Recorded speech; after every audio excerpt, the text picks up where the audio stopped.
kampuni imekuandika kazi, umesign agreement. Agreement unayoisaini katika kazi, yataka muelewane jamanini. Katika Uislamu ile ina kaida ile ishakuwa sharia katika Uislamu. Bora tu ndani kusiwe na kifungu chochote cha haramu.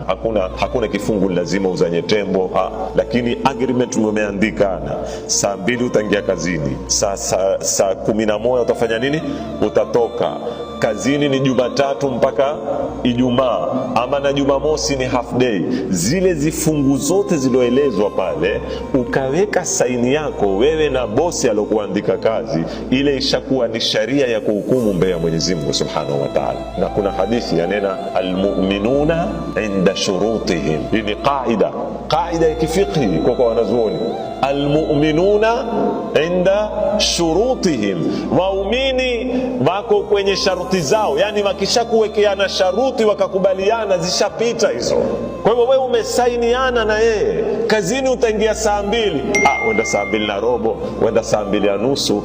Masia yale mara nyingi sisi watu hatuyaoni wala hatuyahesabu, na tutakwenda kuhesabiwa mbele ya Mwenyezi Mungu Subhanahu wa Ta'ala. Umesaini, umekubaliana, agreement, kazi ni hii.